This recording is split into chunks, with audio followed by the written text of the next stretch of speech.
And ఇంకొకటి sir, ఈ milk ఉంది, మిల్క్ వల్ల బెనిఫిట్స్ ఏమున్నాయంటారు సార్? మిల్క్ కానీ లైక్ మిల్క్ బటర్ మిల్క్ అని, నెయ్యి అని, అంటే బటర్ మిల్క్ లో లాక్టిక్ యాసిడ్ బ్యాక్టీరియా ఉంటుంది అందరికి తెలుసు. మిల్క్ ప్రోడక్ట్ రిలేటెడ్ ఇప్పుడు పెరుగులో లాక్టోబాసిలస్ ఉంటుంది, మన పొట్టలో అట్లీస్ట్ 23 రకాల లాక్టోబాసిలస్ బ్యాక్టీరియా ఉంటుంది.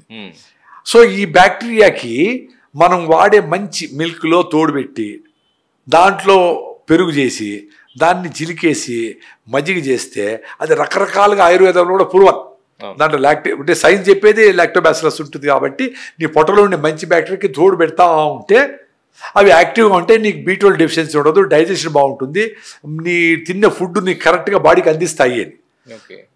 కానీ పాలు వద్దంటారు కొంతమంది సైంటిస్టులు, కానీ పాలు సంపూర్ణ ఆరోగ్యం అంటారు కొంతమంది. అది నాకు ఇంకా పూర్తి క్లారిటీ ఇచ్చేవాళ్ళు నేనేం చూడలా. ఇప్పుడు చెప్పిన వాళ్ళు ఏంటి, ఒక లాజిక్ నేను పట్టుకున్నా.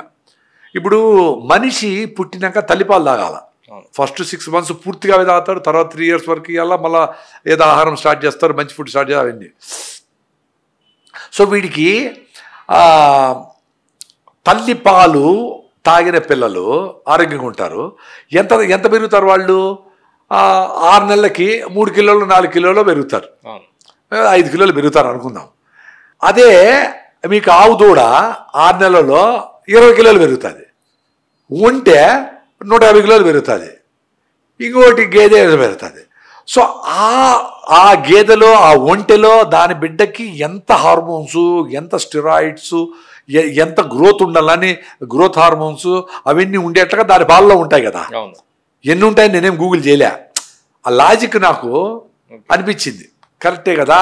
అవి తాగితే మీ హార్మోన్స్ మీవన్నీ ఇంబ్యాలెన్స్ అవుతాయి కాబట్టి పాలే తాగకూడదు అని కొంతమంది సైంటిస్టులు చెప్తా ఉంటారు.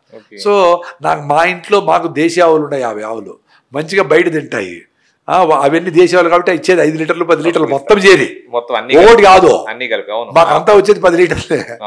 అవి పేడ మూత్రం వేస్తాయి, దాంతో చెరుకు పండిస్తాము, చెరుకు మేమే బెల్లం చేస్తాము, ఆ బెల్లం సూపర్ ఉంటుంది, తింటామని దాన్ని వచ్చిన వాళ్ళు చూస్తారు, పిల్లకాయలు చూస్తారు, ఎడ్యుకేషను అవన్నీ కలిసి చంపే అన్ని లెక్కలు వేసి అన్ని ప్రాఫిట్ లాస్ అని చూసే పనిలే. సో అవన్నీ వస్తాయి.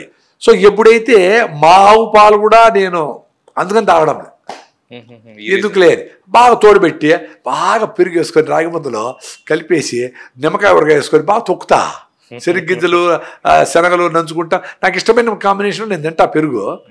బాగా బరువు కూడా ఎక్కుతాం, సన్నగా ఉండే వాళ్ళు కూడా మంచి పెరుగు బాగా ముద్ద తింటే 14 కిలోలు పెరిగిన.